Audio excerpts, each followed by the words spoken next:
Hello welcome back to my channel. അപ്പം നമ്മളത് വിഷുവിൻ്റെ തലേ ദിവസം നമ്മുടെ കണി ഒരുക്കാനുള്ള പ്രിപ്പറേഷനിലാണ്. അപ്പം ഞങ്ങൾ ഇവിടെ ഇങ്ങനെ ഡെസ്കിലാണ് കണി വെക്കാനായിട്ട് തീരുമാനിച്ചിരിക്കുന്നത്.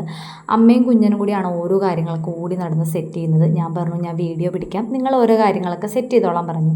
കുഞ്ഞനാണെങ്കിലും അമ്മയ്ക്കാണെങ്കിലും അത്യാവശ്യം നല്ല ഐഡിയ ഉണ്ട്. നമ്മളെല്ലാവരും അങ്ങനെ തന്നെ കേട്ടോ. എന്നാലും എങ്ങനെയൊക്കെ ചെയ്യണം, എന്ത് ഡിസൈനിൽ എടുക്കണം, ആ രീതിയിലൊക്കെ ചെയ്യാനായിട്ട് ഒരു ഐഡിയ ഉള്ള ആൾക്കാരാണ്. അതുകൊണ്ട് തന്നെ എനിക്ക് വലിയൊരു ടെൻഷനും കാര്യങ്ങളൊന്നും ഉണ്ടാവാറില്ല. ആര് വെച്ചിട്ടുണ്ടെങ്കിലും കണി അടിപൊളി ആവാറാണ് പതിവ്.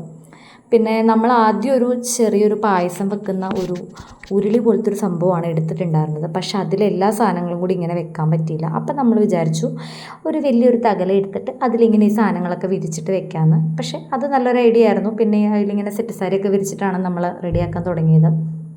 ഒട്ടുമിക്ക ഫ്രൂട്ട്സും നമ്മൾ വാങ്ങിയിട്ടുണ്ടായിരുന്നു. എന്തെങ്കിലും വിട്ടുപോയോ എന്ന് എനിക്കറിയില്ല. എന്നാലും നമ്മൾ മിക്കപ്പോഴും കണി വെക്കുമ്പോൾ എല്ലാ സാധനങ്ങളും ഉണ്ടാവാറുണ്ട്. ചക്കയൊക്കെ ആ ഇല പോലും കളയാണ്ടാണ് നമ്മൾ കൊണ്ടുവന്ന് വെച്ചത്. പിന്നെ പഴമാണെന്നുണ്ടെങ്കിൽ നമുക്ക് പഴുത്തത് കിട്ടിയില്ല. എനിക്ക് തോന്നുന്നു വിഷുവിൻ്റെ തലേന്ന് ദിവസം ആയതുകൊണ്ട് തന്നെ എല്ലാവരും നമ്മുടെ പഴമൊക്കെ വാങ്ങിയിട്ട് പോയിട്ടുണ്ടായിരുന്നു. അപ്പോൾ ആ ചേട്ടൻ എൻ്റെ അടുത്ത് പറഞ്ഞത് രാവിലെ വെളുപ്പിനാകുമ്പോഴത്തേക്കും അത് പഴുത്തിട്ടുണ്ടാവുമെന്നാണ്. അപ്പോൾ ആ ഒരു വിശ്വാസത്തിൽ ഞാൻ ആ ഒരു പഴം കൂടി കൊണ്ടുവന്ന് വെച്ചിട്ടുണ്ട്. പിന്നെ ഈ ഒരു കൃഷ്ണൻ നിങ്ങൾക്ക് ഇഷ്ടപ്പെട്ടോ എന്ന് എനിക്കറിയില്ല. ഞാൻ ആ വഴിയിൽ കണ്ട അവിടെ നിന്നാണ് വാങ്ങിയത്. നല്ല അഫോർഡബിൾ പ്രൈസിന് കിട്ടും കേട്ടോ. 550 രൂപയേ ഉള്ളൂ. ക്ലേ പോലത്തെ മെറ്റീരിയലാണ്. നോർമലി നമ്മുടെ മറ്റേ നീല കളറിലെ കൃഷ്ണൻ്റെ ആ ഒരു മെറ്റീരിയലാണ്. പക്ഷെ നല്ലൊരു ചിരിച്ച് നിൽക്കുന്ന നല്ലൊരു ചൈതന്യമുള്ള, അല്ലെങ്കിൽ ഇങ്ങനത്തെ ഒരു കൃഷ്ണൻ വേണമെന്ന് എനിക്ക് ആഗ്രഹം ഉണ്ടായിരുന്നു. അപ്പോൾ അതുപോലെ തന്നെ സെറ്റ് ചെയ്തു. കാരണം നമ്മുടെ പണ്ടുണ്ടായിരുന്ന ഒരു വലിയൊരു കൃഷ്ണനായിരുന്നു. അത് നമ്മൾ ഓൾറെഡി അവിടെ ഇരുന്ന് വെള്ളമൊക്കെ വീണ് നശിഞ്ഞ് നമ്മൾ കൊണ്ട് കളഞ്ഞിട്ടുണ്ടായിരുന്നു. അപ്പോൾ നമ്മൾ പുതിയൊരു കൃഷ്ണനെ നമ്മുടെ വീട്ടിലേക്ക് കൊണ്ടുവന്നു. കുഞ്ഞനാണെങ്കിലും ഓരോ സാധനങ്ങളായിട്ട് ഇങ്ങനെ എടുത്തെടുത്ത് വെക്കുകയാണ്. കാരണം എന്തെങ്കിലും വിട്ടുപോകുമെന്ന് നമുക്കറിയില്ലല്ലോ. അങ്ങനെ നമ്മൾ ഓരോന്നൊക്കെ ചെയ്ത് നമ്മുടെ കുഞ്ഞു വിഷുക്കണി സെറ്റ് ചെയ്തുകൊണ്ടിരിക്കുകയാണ്. നല്ല രീതിക്ക് എല്ലാ സാധനങ്ങളും ഉള്ളി, വെളുത്തുള്ളി, സവാള എല്ലാ സാധനങ്ങളും നമ്മൾ വെക്കുന്നുണ്ട്. കണി കണ്ട് പുതിയൊരു വർഷമാണ് നമ്മൾ കാണാൻ പോകുന്നത്.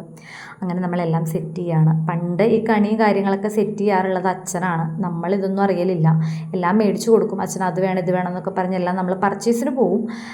പിന്നെ നമ്മൾ കാണുന്നത് ഒരു 5 മണി ഒരു 4:45 ആകുമ്പോഴത്തേക്കും അച്ഛൻ കണ്ണുപൊത്തി കൊണ്ടുവന്നതാണ്. പക്ഷെ ഇത്തവണ നമ്മൾ അമ്മയാണ് കണി കാണിക്കാനായിട്ട് കൊണ്ടുവന്നത്. അത് ഭയങ്കര ഒരു സന്തോഷമായിരുന്നു. കാരണം കുറേ നാൾക്ക് ശേഷമാണ് വിഷു ആഘോഷിക്കുന്നത്. പിന്നെ അച്ഛനില്ലാതെ നമ്മുടെ ആദ്യത്തെ വിഷു ഞങ്ങൾ ആഘോഷിച്ചില്ല. എന്നാലും നമ്മുടെ ഇതൊരു ആഘോഷിക്കുന്ന ഒരു ആദ്യത്തെ ഒരു വിഷുവാണ്. അപ്പോൾ അതുകൊണ്ട് തന്നെ ഭയങ്കര ഒരു മിസ്സിങ് ഉണ്ടായിരുന്നു. കാരണം അച്ഛൻ്റെ കയ്യിൽ നിന്നാണ് ഫസ്റ്റ് കൈനീട്ടവും കാര്യങ്ങളൊക്കെ കിട്ടാറുള്ളത്.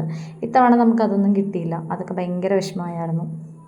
പിന്നെ നമ്മൾ കണിയൊക്കെ കണ്ടുപോയി കിടന്നുറങ്ങി. അപ്പോൾ എൻ്റെ വീഡിയോ ഇഷ്ടപ്പെട്ടിട്ടുണ്ടെങ്കിൽ ലൈക്ക് ചെയ്യുക, ഷെയർ ചെയ്യുക, സബ്സ്ക്രൈബ് ചെയ്യുക.